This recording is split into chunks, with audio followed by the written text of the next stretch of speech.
ख्वाजा हसन बसरी की बारगाह में एक औरत आई और आपसे अर्ज़ करने लगी, हुजूर मेरी एक बेटी थी जिसका इंतकाल हो गया है, तो मैं चाहती हूँ कि मैं उसे ख्वाब में देखूँ, तो आप मुझे कोई ऐसा वजीफ़ा बता दें कि मैं उसे ख्वाब में देख सकूँ, ताकि मेरे दिल को सुकून हासिल हो, मुझे राहत मिल जाए।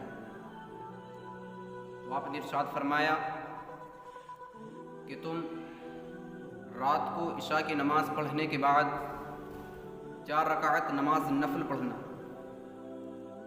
और हर रकात में अल्हम्दु के बाद सूरह अल-हाकुमुत तकासुर पढ़ना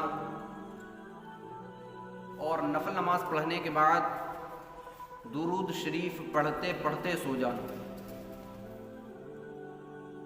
उस औरत ने घर जाकर ऐसा ही किया। तो एक रात वो औरत ख्वाब में क्या देखती है कि वो उसकी बेटी अज़ाब खुदा बंदी में मुब्तला है, उसकी बेटी पर सख्त अज़ाब हो रहा है।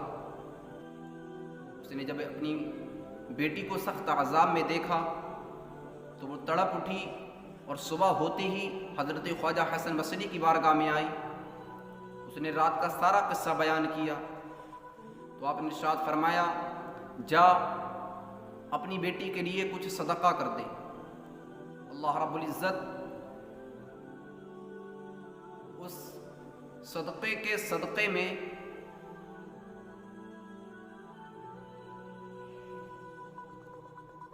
तेरी बेटी को माफ़ कर देगा।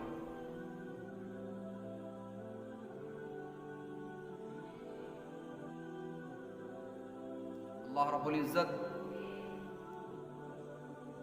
उस सदक़े के वसीले से तेरी बेटी को माफ़ कर देगा।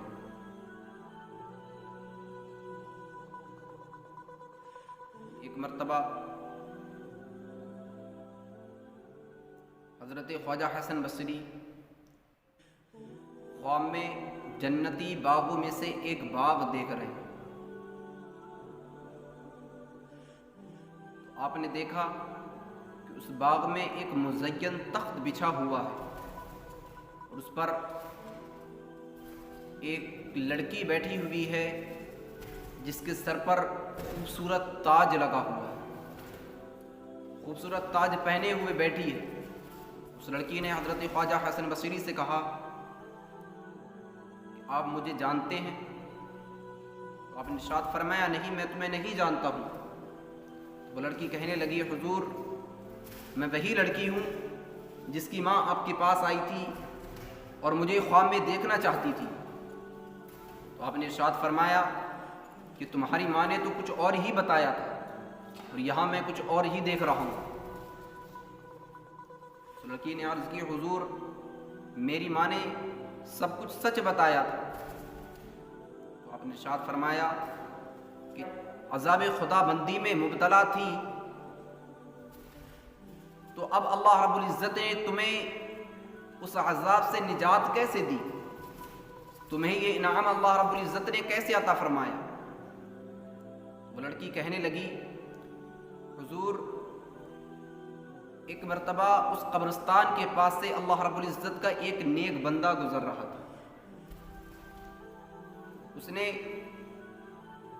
उस कब्रिस्तान के पास में खड़े होकर दुरूद शरीफ पढ़ी और दुरूद पाक पढ़ने के बाद उस दुरूद पाक का सवाब तमाम मुर्दों को बख्श दिया। अल्लाह रब्बुल इज़्ज़त ने उसके दुरूद पाक पढ़ने के सदक़े में उस कब्रिस्तान के तमाम मुर्दों को अज़ाब कब्र से निजात अता फरमा दी और सबको ये इनाम अता फरमा दी।